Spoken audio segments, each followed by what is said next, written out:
Mengapa Beijing menolak memberikan paket stimulus untuk rumah tangga China? Perekonomian China sedang melambat. Apakah kita berdasarkan data resmi bahwa pertumbuhan China akan melambat hingga 5% pada tahun 2023 atau melihat data tidak resmi mengenai kondisinya? Semua sepakat bahwa perekonomian China sedang terpuruk. Menurut buku teks ekonomi, ketika perekonomian melambat, pemerintah akan turun tangan dan meningkatkan belanja publik untuk menghidupkan kembali aktivitas dan mengurangi parahnya perlambatan tersebut. Dengan begitu banyaknya tekanan yang jelas, mengapa Beijing menolak memberikan paket stimulus untuk belanja rumah tangga China? Dalam artikel, mengapa Beijing tidak menstimulus ekonomi China, yang diterbitkan tanggal 24 Agustus, penulis Christopher Balding menganalisis alasan dibalik tindakan Beijing terkait stimulus. Kembali ke ekonomi China, meskipun tingkat pertumbuhan produk domestik bruto, PDB, resmi masih berada di atas 5%, hanya sedikit yang percaya akan hal tersebut, dan tampaknya hal ini tidak mencerminkan kesulitan perusahaan dan individu. Pengangguran kaum muda di atas 20% telah menjadi masalah politik sehingga para pejabat menghentikan publikasi data tersebut. Pertumbuhan aset tetap, indikator kunci dalam ekonomi yang banyak mengandalkan investasi, melaporkan pertumbuhan tahun ke tahun di bulan Juli hanya sebesar 3,4%.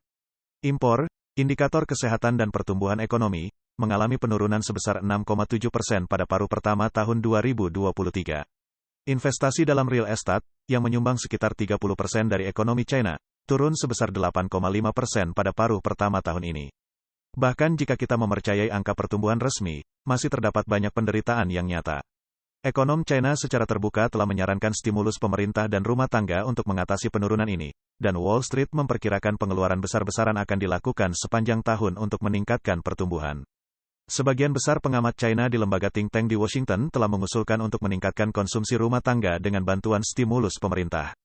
Koridor suara tersebut menjadi begitu konstan sampai Beijing secara khusus menolak pengeluaran stimulus rumah tangga dengan menggunakan contoh betapa sedikitnya hasil yang akan dicapai jika setiap warga negara menerima 1.000 yuan dari pemerintah. Buka hampir semua buku teks ekonomi tingkat sarjana dan akan dijelaskan bahwa peningkatan pengeluaran pemerintah selama resesi atau perlambatan material adalah untuk menghidupkan kembali aktivitas ekonomi. Ini dianggap sebagai pedoman yang hampir religius bahwa pemerintah harus meminjam untuk merangsang aktivitas ekonomi selama krisis. Jadi mengapa Beijing menolak memberikan stimulasi selama kemerosotan paling serius dalam beberapa tahun terakhir? Kemungkinan ada beberapa alasan mengapa Beijing enggan melakukan stimulus yang signifikan. Pertama, seperti yang dinyatakan dalam pernyataan resmi yang menolak harapan stimulus rumah tangga, para pembuat kebijakan di Beijing melihat pengembalian investasi yang minimal. Dengan menggunakan contoh resmi, jika setiap orang menerima 1.000 yuan, kita asumsikan bahwa setiap yuan yang dibelanjakan sebelum akhir tahun kemungkinan besar akan menambah sekitar 1% PDB dan meningkatkan penjualan retail sekitar 3%. Namun secara lebih realistis, terutama mengingat tingginya tingkat utang rumah tangga, sejumlah besar uang akan dihemat atau digunakan untuk membayar utang sehingga secara signifikan menurunkan dorongan aktivitas konsumsi. Beijing tidak melihat hal ini sebagai pengembalian investasi yang baik. Kedua, seruan untuk stimulus atau bantuan pemerintah untuk konsumsi rumah tangga biasanya mencerminkan masalah siklus, sedangkan di China hal ini merupakan masalah struktural. Para komentator yang menyerukan stimulus rumah tangga dengan tepat menunjukkan bahwa konsumsi rumah tangga China hanya menyumbang sekitar 40% PDB, sedangkan angka ini mendekati 80% di Amerika Serikat. Banyak yang menyimpulkan bahwa solusinya adalah dengan meningkatkan konsumsi rumah tangga China terhadap PDB jauh di atas 40%, dimulai dengan stimulus pemerintah. Ini adalah kesalahan karena mengasumsikan bahwa hal ini adalah sebuah kecelakaan sejarah dan bukan rancangan Partai Komunis China untuk menekan kesejahteraan rumah tangga demi negara dan perusahaan milik negara. Seluruh model ekonomi China bergantung pada penekanan konsumsi rumah tangga untuk mendanai kepentingan negara dan Partai Komunis China. Para pengambil kebijakan Partai Komunis China memperparah kesalahan ini dengan menyamakan sektor-sektor rumah tangga yang kuat, yang memerlukan bantuan sementara atau dorongan yang setara dengan reformasi mendasar yang diperlukan untuk mengkalibrasi ulang ketidakseimbangan dalam ekonomi China. Peningkatan rumah tangga China yang hanya dilakukan satu kali saja tidak akan berdampak besar terhadap ekonomi China atau mengatasi ketidakseimbangan besar yang perlu diatasi. Stimulus di negara-negara lain digunakan sebagai tindakan sementara, sedangkan perubahan di China memerlukan reformasi struktur dasar.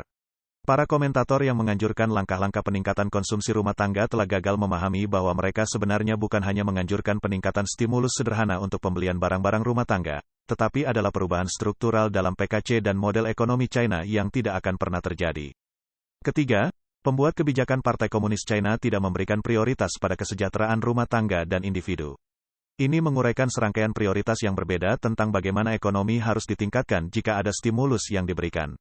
Sejak krisis keuangan global pada tahun 2008, Partai Komunis China secara sadar memprioritaskan peningkatan investasi melalui pinjaman bank perusahaan milik negara kepada perusahaan-perusahaan milik negara, dan perusahaan-perusahaan yang terkait memprioritaskan peningkatan proyek-proyek industri berat dan infrastruktur. Permasalahan yang dihadapi para komentator yang menganjurkan stimulus rumah tangga adalah terbentuk dengan pemahaman bahwa penyaluran modal dan sumber daya ke lembaga-lembaga yang disukai negara, baik itu dorongan untuk swasembada dalam teknologi atau sektor terkait negara yang rentan, dari perbankan hingga pengembangan dan logam yang bergantung pada dukungan negara untuk tetap mampu membayar hutang-hutang mereka. Beijing bergantung pada perusahaan-perusahaan itu untuk menciptakan lapangan pekerjaan dan stabilitas, meskipun mereka sebaliknya malah bergantung pada Beijing. Jadi apa yang akan dilakukan Beijing? Beijing menyadari adanya kelesuan ekonomi di seluruh Cina, namun jika stimulus diberikan, maka diharapkan akan terjadi lebih banyak swasembada infrastruktur dan belanja besar-besaran yang telah kita lihat sebelumnya, bukan perubahan model seperti yang diperkirakan banyak orang. Dengan banyaknya pinjaman yang disalurkan kepada perusahaan-perusahaan terkait negara, prioritas Beijing bukanlah perusahaan swasta dan rumah tangga. Dengan melindungi perusahaan milik negara dan proyek pemerintah daerah, Beijing dapat menunjukkan stabilitas dan kemajuan. Mengucurkan uang kepada individu akan menghilangkan kemampuan mereka untuk mengontrol apa yang akan terjadi, bagaimana uang akan dibelanjakan, atau mengarahkan prioritas negara. Itu hanyalah sebuah jalan buntu bagi PKC.